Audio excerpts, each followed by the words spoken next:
అంటే పెండ్లి సంబంధాల విషయములో, తమ బిడ్డలకి పెళ్లిళ్ళు చేసే విషయంలో దైవికమైన నియమాలు పాటించలేదు. ఎవరికి నచ్చిన వాళ్ళు, అబ్బాయి బాగున్నాడు, అమ్మాయి బాగుంది, చదువు అంటే బాబు ఎంబీబీఎస్ అండి, పాప కూడా ఎంబీబీఎస్ ఏంటండి, అక్కడ పరిచయం అయింది ఏంటండి, అంటే బాబు ఇంజనీరింగ్ అండి, తన కూడా ఇంజనీరింగ్ అండి. సరిగ్గా శుద్ధీకరణ కూటం పెట్టి గోపులు వాయించాలి ఒకని పట్టుకొని. మరి ఇన్నాళ్ళు బైబిల్ పెట్టుకొని తగలడ్డం, ఏం చదివేసి వచ్చావు బైబిల్, నీకు ఏమర్థమైంది? మనుషులందరినీ ప్రేమించాలి, అందరితోనూ సమాధానం కలిగి ఉండాలి, పరిశుద్ధులతో మాత్రమే సహవాసం చేయాలి.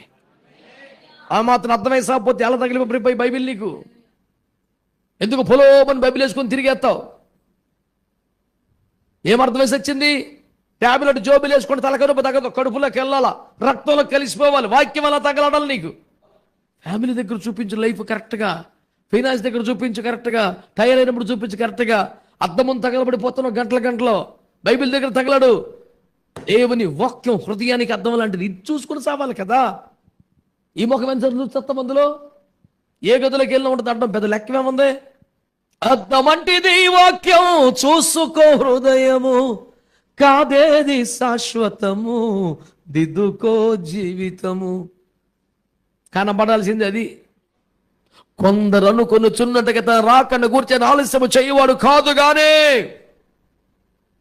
దేవుని వాక్యాలు నెరవేరిపోతున్నాయి. కాలము సంకుచితము, అపాయకరమైన కాలములు చేశాయి.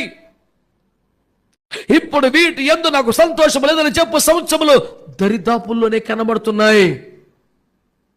ఇంకేం అనుభవించాలి, ఇంకేం చూడాలి, ఇంకేం చేయాలి? చాలా దేవుని వాక్యం చెప్తోంది.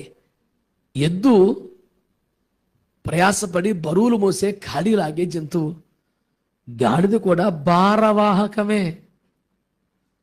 కానీ వాక్యం అంటుంది, ఎద్దును గాడిదను జత చేసి దున్నవద్దు అని.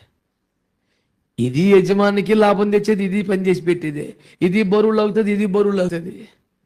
కొన్ని సారూప్యతలున్న జాతి లక్షణమే వేరుంటున్నాను. అర్థమైందా మీకు? బైబిల్ ఏమంటుంది? ఎద్దును గాడిదను జత చేసి దున్నకూడదు.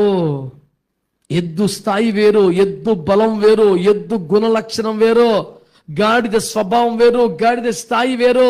ఇది బరువు పోతుంది, ఇది బరువు పోతుంది. ఏదైనా ఒక్క కామన్ పాయింట్ పట్టుకొని ఆ రెండింటిని కట్టేయకూడదు. ఏంట కామన్ పాయింట్? వాళ్ళు చేర్చుకొస్తారండి, వాళ్ళు మా బాబుతో పాటు చదువుకున్నారండి, వాళ్ళు మా బాబు పని చేస్తున్నారండి. ఏదో ఒక లింక్ కట్టుకుని అడగటం కాదు. విశ్వాసం సరిపోవాలి, సమర్పణ సరిపోవాలి, ఉపదేశం సరిపోవాలి, సహవాసం సరిపోవాలి. ఎక్కడ నిబంధన తేడా రావటానికి లేదు. ఏం తమాష కాదా? బరువు మోస్తే మాత్రం గాడి ఎద్దు అవుతుందా? ఆ మాత్రం తెలివి లేకుండా మాట్లాడుతున్నామేంటి భూమి మీద? ఒక ఈచిగోదావరిలో పెద్ద దైవజనుడు ఉన్నాడు. 7 పిల్లల్లో కూడా ఆ ఏ కొలవలోంచి రక్షించబడి ఎతికి 7 ఆ కొలవలు చేశాడు. మళ్ళీ దానికి అద్భుతమైన సాక్ష్యం. ఏంటో సాక్ష్యం?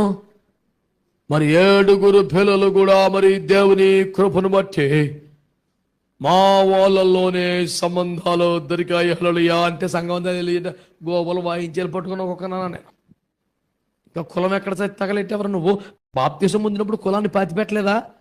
ఆ తప్పైన కుమారుడు నువ్వు పంది పిల్లలు సంకలెట్టుకు వచ్చినట్టు వచ్చేసావు. నువ్వు కులం పట్టుకొని నువ్వు పందులో పందిగా మారిపోయి వచ్చినా నిన్ను చేర్చుకుంటాడు తండ్రి, కానీ పంది పిల్లలు అంటుకున్నా కూడదు. దరిద్రం వదిలేసి రావాలి అక్కడే.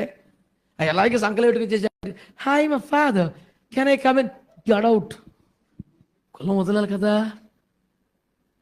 ఆచారాలు వదలాలి కదా, వ్యసనాలు మానాలి కదా, పద్ధతులు మార్చుకోవాలి కదా. దేవుని కృపను బట్టి కొన్ని 100 పెళ్ళిళ్ళు చేశాను నేను.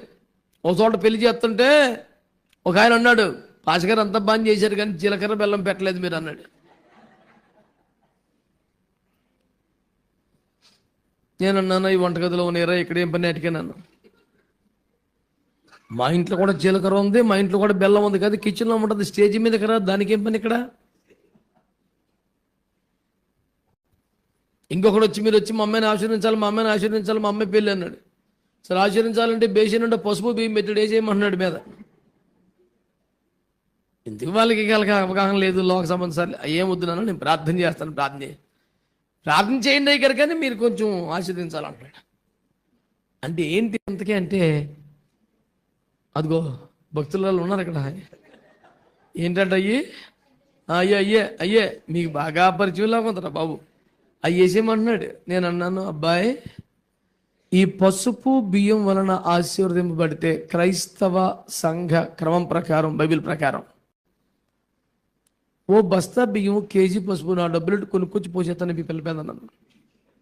క్రైస్తవుడు భయపడవలసింది, బాధపడవలసింది, గుండెలు బాదుకోవలసింది, కన్నీరు కార్చవలసింది, పశ్చాత్తపడవలసింది, శుద్ధీకరణ కోడికలు ఏర్పాటు చేసి దేవుని కృప పొందే వరకు మోకాళ్ళ మీద కన్నీరు కార్చవలసింది. దేనికోసం తెలుసా?